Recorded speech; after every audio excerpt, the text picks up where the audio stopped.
नमस्कार, स्वागत है आप सबका दिन भर की तमाम बड़ी और अहम खबरों के साथ मैं हूं कवींद्र। शुरुआत हेडलाइन से।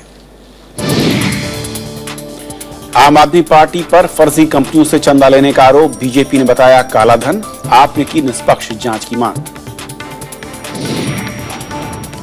केजरीवाल पर बीजेपी का नया पोस्टर जातिवादी बताकर आम आदमी पार्टी गई चुनाव आयोग, बीजेपी ने भी की शिकायत। चीनी राष्ट्रपति से मिली सुषमा स्वराज, दोनों देशों ने बेहतर रिश्तों की जताई उम्मीद, प्रधानमंत्री करेंगे शी जिनपिंग के राज्य का दौरा। देश भर में स्वाइन फ्लू का कहर, ओडिशा में बीमारी से पहली मौत, राजस्थान और गुजरात सबसे ज्यादा पीड़ित। पहाड़ी राज्यों में भारी बर्फबारी, जम्मू श्रीनगर हाईवे बंद, हिमस्खलन की चेतावनी, मैदानी इलाकों में भी असर।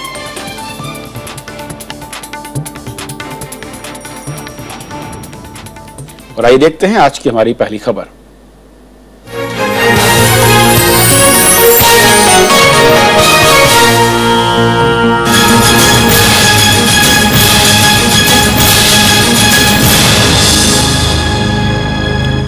दिल्ली विधानसभा चुनाव के चुनाव प्रचार के आखिरी दिनों में सियासत हर दिन नई करवट ले रही है। ताजा विवाद बीजेपी के एक विज्ञापन से उठा है, जिसे आम आदमी पार्टी केजरीवाल पर जातिगत हमला बता रही है।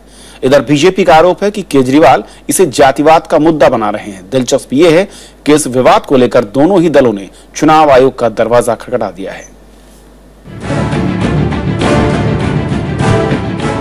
बीजेपी का ये दूसरा विज्ञापन है जिसने फिर विवादों को हवा दे दी है। विज्ञापन में केजरीवाल को उपद्रवी गोत्र बताया गया, तो आम आदमी पार्टी ने इसे जाति विशेष का अपमान बताते हुए माफी की मांग की। आम आदमी पार्टी ने चुनाव आयोग में भी इसके खिलाफ शिकायत दर्ज कराई है। बीजेपी ने अखबारों में इश्तिहार निकाला है, इसमें तो इन्होंने हद कर दी है। उन्होंने पूरे अग्रवाल समाज को उपद्रवी बताया है। इसकी शिकायत हम इलेक्शन कमीशन से करेंगे, क्योंकि बीजेपी अब जातिगत हमलों पे उतर आई है। बीजेपी ने विज्ञापन पर विवाद के बाद इसका बचाव किया है। पार्टी ने कहा है कि विज्ञापन में आम आदमी पार्टी की अराजक राजनीतिक सोच पर हमला किया गया था, लेकिन उसने अपने राजनीतिक फायदे के लिए इसे जातिगत रंग दिया है। जातिगत विषय में हमने कोई टिप्पणी नहीं की, इसका वो राजनीति में लाभ उठाना चाहते हैं और उसकी कंप्लेंट हमने की है। बीजेपी ने ये सोचा भी नहीं होगा कि उनके एक विज्ञापन से आम आदमी पार्टी के चुनावी मुद्दे में जाति का मुद्दा भी जुड़ जाएगा। अब एक विज्ञापन पर दो शिकायतें दर्ज हो रही हैं। उधर पोस्टर विवाद में निजी हमलों को कांग्रेस ने गलत बताया है, लेकिन इसकी शुरुआत के लिए आम आदमी पार्टी को जिम्मेदार ठहराया है। It was Kejriwal's turn first. He was printing the photographs of his opponents without their permission to abuse them, and that was the height of the misconduct as far as an election is concerned. इससे पहले भी BJP के poster पर आम आदमी party के संयोजक अरविंद केजरीवाल को निशाना बनाया जा चुका है। अनु दीवान, राज्यसभा टीवी। और वहीं दिल्ली चुनाव के बीच एक दूसरी वारदात वसंत कुंज स्थित सेंट अल्फांसो चर्च में चोरी और तोड़फोड़ की हुई है। माना जा रहा है कि इस तोड़फोड़ का मकसद भी चुनाव पर असर डालना हो सकता है। नवंबर से चर्च पर हमले की यह 5वीं घटना है। चर्च के सदस्यों ने बताया है कि तड़के कुछ अज्ञात लोग दीवार फांदकर चर्च के अंदर घुस आए और तोड़फोड़ की, लेकिन पुलिस इसे तोड़फोड़ की बजाय चोरी की घटना बता रही है। गृह मंत्रालय ने पूरी घटना पर दिल्ली पुलिस से रिपोर्ट मांगी है।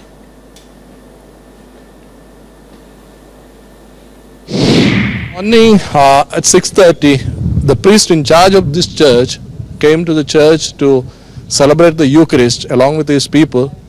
It was found that the church was broke open from here, and we are suspecting perhaps happened around early morning around 3 o'clock, and straight went into the sanctuary of the church and broke open the tabernacle.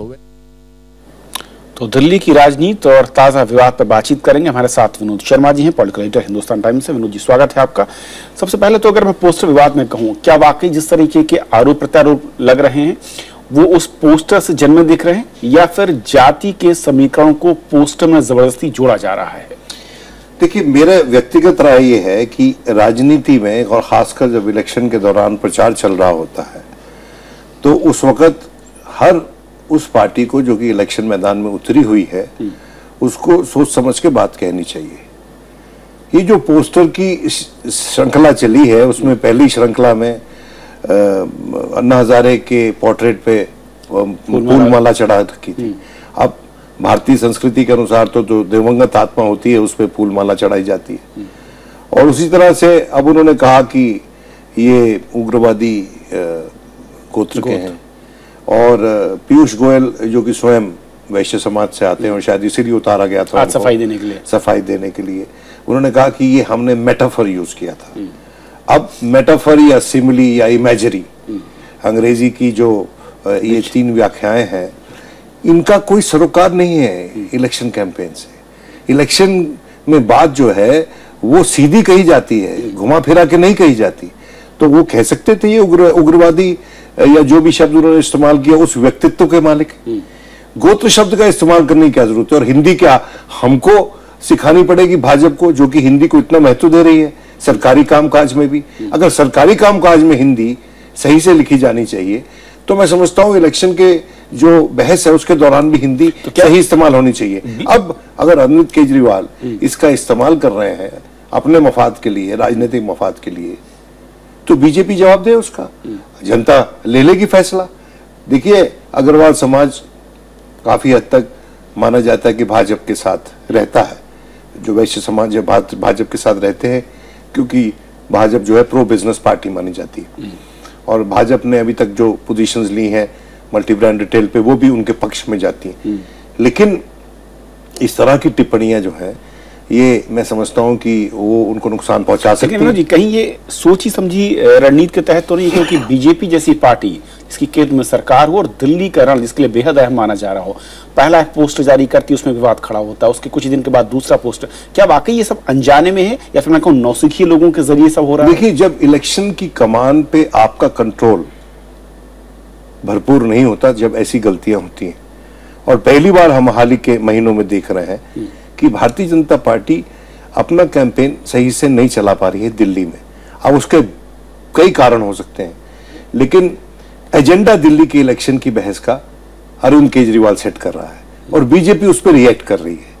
मैं समझता हूं कि उनके जो strategist हैं वो जो उनकी स्ट्रेटेजी देख रहे हैं, उनको सोचना पड़ेगा कि किस तरह इस बहस में बराबरी हासिल करें, क्योंकि दिल्ली एक ऐसा शहर है जहां पर टेलीविजन पे जो कहा जाता है तमाम जनता देखती है, अखबारों में जो छपता है तमाम जनता पढ़ती है।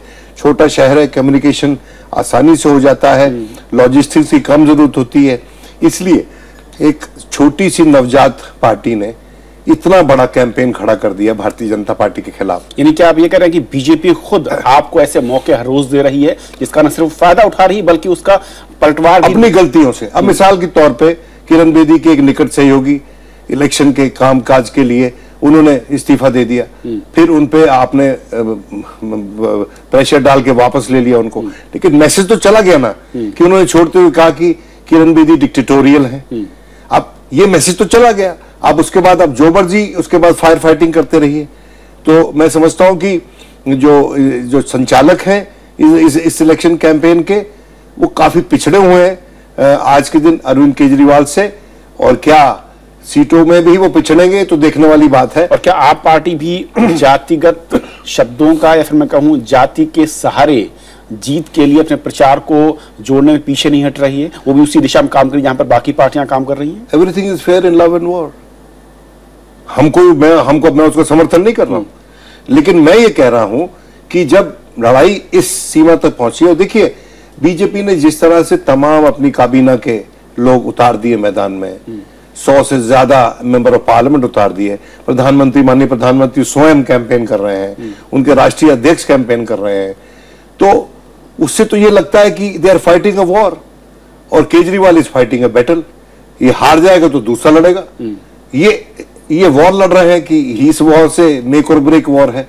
तो मैं समझता हूं कि दिल्ली शहर में जो नतीजे आएंगे, जैसे भी नतीजे आएंगे, उस पर कोई टिप्पणी उचित नहीं होगी इस वक्त, उसके दूरगामी राजनीतिक परिणाम होंगे और इसके कारण शायद बीजेपी थोड़ी सी शक पकाई हुई है। तो क्या और आम आदमी पार्टी जो है वो परस्पर एजेंडा बनाती जा रही है कि अब देखिए आज के दिन उन्होंने कहा भाजपा ने कि इन्होंने मनी लॉन्ड्रिंग का आरोप लगाया उन पे।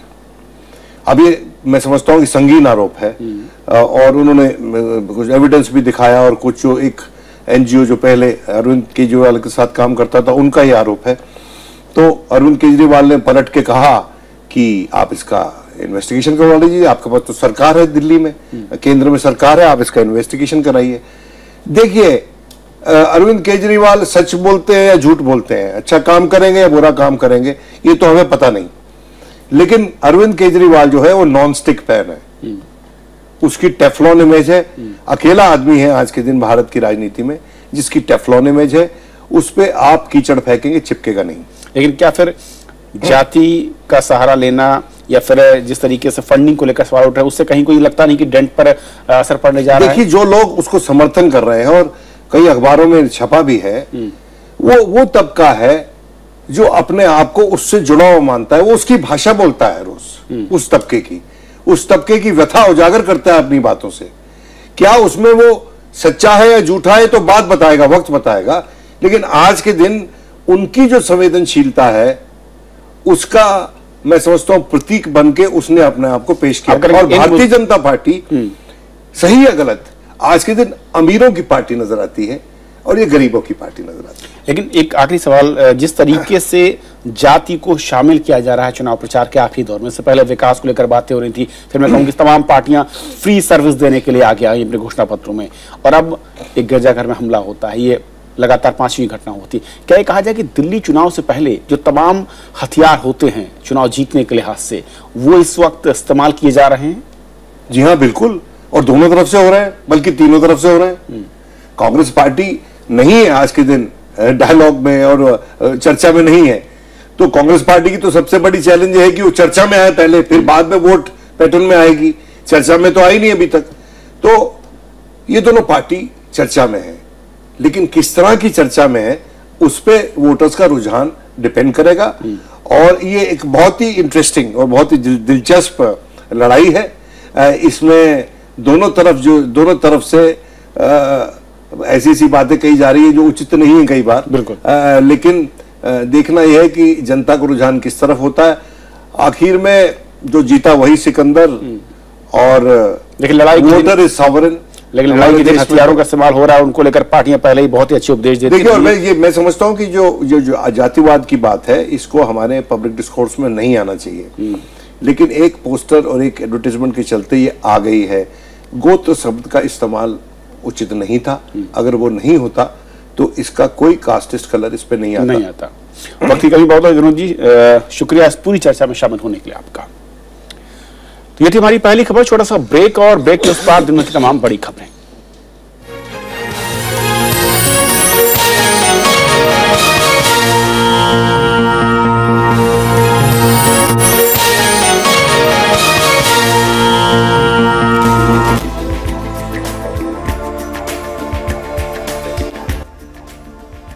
कला की दुनिया हो या साहित्य का संगम, पर्दे के सितारे हों या संगीत की सरगम, हम हैं सबके साथ हरदम। देखिए शख्सियत, गुफ्तगू और विरासत का इंद्रधनुषी संसार। देखिए सिर्फ राज्यसभा टीवी के पर्दे पर बार बार।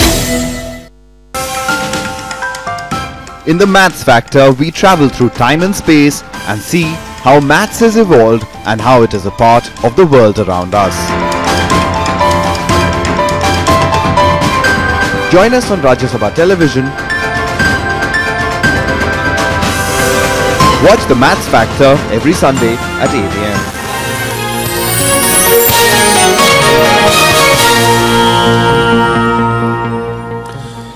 आम आदमी पार्टी पर आज हमला उनके पुराने साथियों ने भी किया। आपसे अलग हुए एक एनजीओ अवाम ने ही उस पर फर्जीवाड़े का आरोप लगा दिया। अवाम का दावा है कि आम आदमी पार्टी ने फर्जी कंपनियों से 2 करोड़ रुपए चंदा लिया है। बीजेपी ने इसे जहां अपने पुराने आरोपों की तस्दीक बताया, वहीं आम आदमी पार्टी ने चंदे को पूरी तरह से कानूनी करार दिया। आम आदमी पार्टी पर फंडिंग को लेकर बड़ा आरोप लगा है। आम आदमी पार्टी से ही अलग हुए आप वॉलंटियर्स एक्शन मार्च यानी आवाम ने पार्टी पर मनी लॉन्ड्रिंग का आरोप लगाया है। आवाम ने कहा है कि पार्टी को 50-50 लाख रुपए का चंदा देने वालों का पता झुग्गियों में पाया गया। कंपनी बोगस है, कंपनी की कोई कमाई नहीं है, 1 पैसे की इनकम नहीं है, पैसा जिस दिन दिया गया उससे ही थोड़ी दिन पहले पैसा आया, ये दिस इज मनी लॉन्ड्रिंग। आम आदमी पार्टी ने इसे चुनावों के मद्देनजर पार्टी की छवि खराब करने की कोशिश बताया है। पार्टी ने कहा है कि चंदा लेने में कोई गड़बड़ी नहीं है। During elections, these things do come up because they don't have any issues. They don't know talk about electricity. They don't know talk about water and other issues. So they will keep coming like this. This shows that the BJP is desperate and losing badly. उधर BJP को आम आदमी party के खिलाफ बड़ा मुद्दा हाथ लग गया है। बीजेपी ने आम आदमी पार्टी पर भ्रष्टाचार करने के आरोप लगाए हैं। ये बेबुनियाद तरीका, अवैध तरीका और एकदम कानून का उल्लंघन करते हुए ये जो डोनेशंस आम आदमी पार्टी ने कलेक्ट किए हैं, इससे पूरी तरीके से आज उनका झूठ, उनका नकाब पर्दाफाश हो गया है। आवाम एनजीओ का आरोप है कि आम आदमी पार्टी में आंतरिक लोकतंत्र नहीं है और कई गड़बड़ियां हैं। हालांकि जहां तक फंडिंग का सवाल है, इससे पहले भी बीजेपी और कांग्रेस की ओर से आम आदमी पार्टी की फंडिंग को लेकर सवाल उठते रहे हैं। राजनीतिक दलों को मिलने वाले चंदे के स्रोत की घोषणा को लेकर बहस लंबे समय से चल रही है, लेकिन चुनावी मौसम में और आरोप प्रत्यारोप के दौर में ये मुद्दा और भी गर्मा जाता है। जरूरत है कि सभी राजनीतिक दलों में इस मुद्दे पर सहमति बने, पारदर्शिता लाने के लिए। दिल्ली से राज्यसभा टीवी के लिए कृति मिश्रा। अरविंद केजरीवाल के लिए मुश्किल भरी खबर दिल्ली हाईकोर्ट से भी आई। कोर्ट ने किरण वालिया की अपील पर सुनवाई के बाद केजरीवाल को नोटिस भेजा है। कोर्ट ने पूछा है कि उनकी उम्मीदवारी क्यों न रद्द कर दी जाए। आम आदमी पार्टी के मुख्यमंत्री पद के दावेदार अरविंद केजरीवाल को ताजा मामले में हाई कोर्ट ने नोटिस भेजा है। नोटिस में केजरीवाल से पूछा गया है कि क्यों ना उनकी उम्मीदवारी रद्द कर दी जाए। कोर्ट में कांग्रेस नेता किरण वालिया ने पुनर्विचार याचिका दायर कर ये बताया था कि अरविंद केजरीवाल दिल्ली में नहीं रहते, लिहाजा उनकी उम्मीदवारी खारिज हो जानी चाहिए। केजरीवाल जी जिस पते पे रहते हैं, कहते हैं कि मैं रहता हूं, उस पते पे नहीं रहते और हमारे पास बहुत से ऐसे प्रमाण हैं कि वो शुरू से ऐसे लगातार करते आ रहे हैं। उन चीजों को सामने रखा गया कोर्ट के सामने ताकि उन चीजों पे गौर किया जाए। किरण वालिया ने अरविंद केजरीवाल के स्थायी पते के अलावा 2 और मुद्दों को हाई कोर्ट में चुनौती दी थी। वालिया के मुताबिक केजरीवाल ने चुनाव आयोग के सामने जो हलफनामा दायर किया है उसमें एक एफआईआर का जिक्र नहीं है। हालांकि आम आदमी पार्टी का दावा है कि उसके पास दोनों सवालों का माकूल जवाब है और पार्टी हाई कोर्ट के नोटिस का जवाब देगी। अरविंद जी को आप लोग जानते हैं, वो इतने पिछले 1.5-2 सालों से लगातार अपने नई दिल्ली कॉन्स्टिट्यूएंसी में कैंपेन कर रहे हैं। जिस जगह पर रहकर उन्होंने कैंपेन किया उस जगह का एड्रेस है, उसमें क्या गड़बड़ है? अगर फिर भी अगर नोटिस आएगा, हमारे पास अभी पहुंचा नहीं है, जैसे ही आएगा जो भी जवाब देना होगा उचित जवाब हम देंगे। इस मामले को लेकर बीजेपी भी राजनीतिक बढ़त बनाने की कोशिश में है। बीजेपी ने कहा है कि दिल्ली की जनता के सामने केजरीवाल का असली चेहरा आ गया है। कोर्ट के नोटिस के बाद बीजेपी खेमे में काफी उत्साह है। लोगों से पैसा लेते हैं, कोई भी कंपनी अगर डोनेशन देती है, ऐसी फर्जी 31 कंपनियां आम आदमी पार्टी ने बना रखी है, जिन कंपनियों के जरिए ब्लैक मनी को वाइट करती है। चंदा के नाम पर लोगों से जो बाहर से पैसा आता है उस पैसे को वाइट करती है और पूरे देश से धोखा दे रही है। ये आम आदमी पार्टी नहीं है, ये ब्लैक मनी को वाइट में कन्वर्ट करने वाली पार्टी है। जन प्रतिनिधित्व कानून 1951 के मुताबिक किसी राज्य से चुनाव लड़ने के लिए उसका नागरिक होना अनिवार्य है। Bureau report, Rajya Sabha TV. आरोप प्रत्यारोपों के बीच दिल्ली चुनाव का प्रचार आखिरी दौर में पहुंच चुका है, लेकिन ओपिनियन पोल्स ने राजनीतिक दलों में बेचैनी बढ़ा दी है। सर्वे में दिखाई जा रही अलग अलग तस्वीरों से मतदाताओं के मूड का पता लगाना मुश्किल हो रहा है। ओपिनियन पोल्स में बीजेपी को बहुमत से लेकर आम आदमी पार्टी और बीजेपी में कांटे की टक्कर जैसे कयास लगाए जा रहे हैं।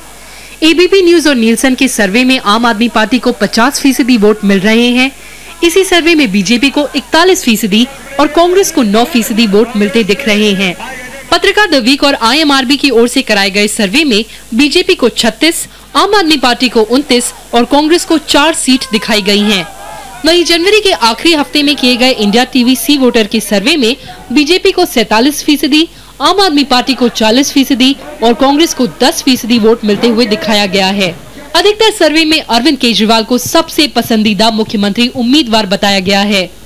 दिल्ली में इस बार 2015 का विधानसभा का चुनाव है और हम दिल्ली वाले ये चाहते हैं कि पिछली बार की तरह कोई इस बार भी हैंग असेंबली न हो, इसलिए मैं इस बार बहुत सोच समझ के अपने मतानुसार किसी एक अच्छी पार्टी को अपना मत दूंगा।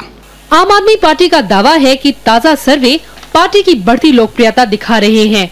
Everybody in Delhi is talking about Aam Aadmi Party now. Everybody is looking for 10th February when the people of Delhi will get honest government. लेकिन बीजेपी और कांग्रेस इन सर्वे को ज्यादा तवज्जो नहीं दे रहे। कॉन्फिडेंस इतना ऊपर लगता है मुझे भारतीय जनता पार्टी का कि शायद 60 से ऊपर सीटें दिल्ली में कोई मेरे ख्याल से रोक नहीं पाएगा, क्योंकि एक अंडर करंट है लोगों में, एक अंदर बहुत ज्यादा मोदी जी के प्रति और भारतीय जनता पार्टी के प्रति एक अजीब सा विश्वास लोगों में दिखता है। Congress is not a 10 years 20 years old party. Congress is 130 years old, and Congress strength is always that we reach to the people. Opinion polls में कड़ी टक्कर के बाद कोई भी पार्टी मौका नहीं चूकना चाहती, इसीलिए प्रचार के आखिरी दिनों में भी वो पूरा जोर लगा रही है।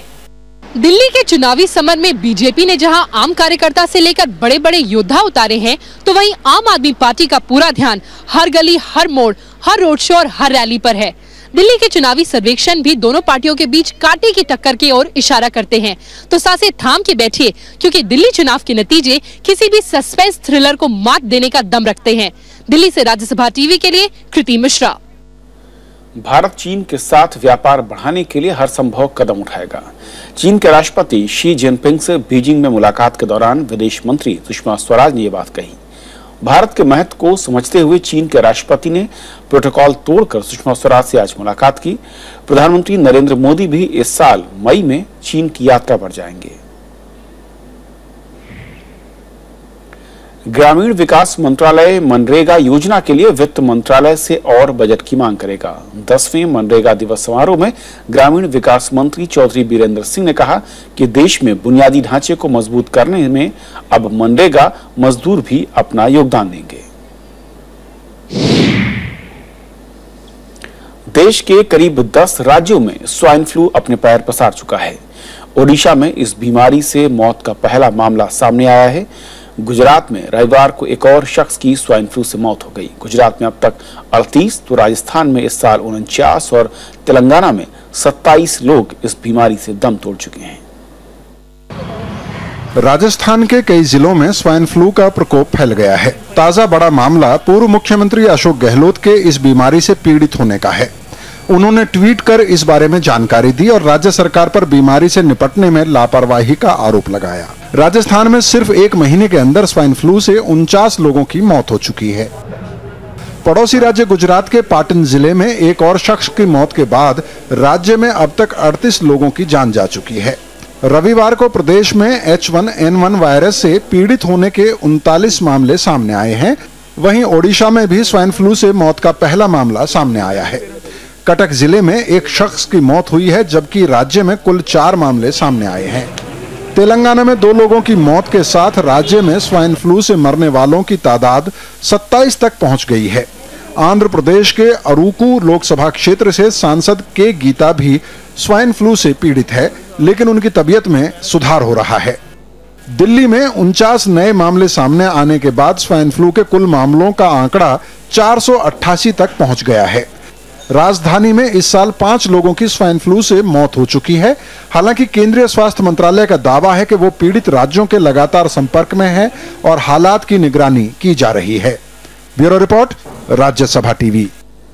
और अब बात मौसम की। पहाड़ी इलाकों में ताजा बर्फबारी से मैदानी इलाकों में भी मौसम ने करवट ले ली है। जम्मू कश्मीर में बर्फबारी से जम्मू श्रीनगर हाईवे बंद करना पड़ा है। हिमाचल प्रदेश और उत्तराखंड में भी मौसम विभाग ने अगले 2 दिन तक भारी बर्फबारी की चेतावनी जारी की है। कश्मीर घाटी के ज्यादातर इलाकों में सोमवार को भी लगातार दूसरे दिन बर्फबारी हुई। गुलमर्ग में 1.5 फुट से ज्यादा बर्फ गिरी, जिसके बाद वहां पारा लुढ़क कर -4.2 डिग्री सेल्सियस तक पहुंच गया, जबकि श्रीनगर में न्यूनतम तापमान -1 डिग्री दर्ज किया गया। भारी हिमपात की वजह से जम्मू श्रीनगर नेशनल हाईवे को बंद करना पड़ा।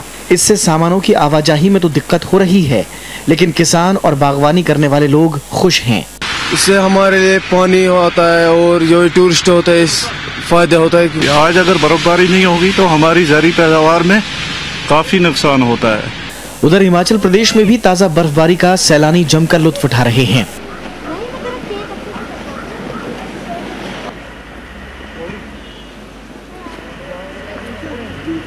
मौसम विभाग ने अगले 24 घंटे में कश्मीर घाटी में और हिमपात होने का पूर्वानुमान जताया है। कश्मीर घाटी, हिमाचल प्रदेश और उत्तराखंड में कई जगहों पर हिमस्खलन की चेतावनी भी जारी की गई है। पहाड़ों में बर्फबारी का असर मैदानी इलाकों में भी नजर आ रहा है। पंजाब, हरियाणा और दिल्ली एनसीआर के ज्यादातर इलाकों में न्यूनतम तापमान में कमी आई है। मौसम विभाग ने कुछ जगहों पर सामान्य से तेज बारिश का अनुमान जताया है। Bureau report, Rajya Sabha TV. तो खबरों के सफर में इतना ही। नमस्कार।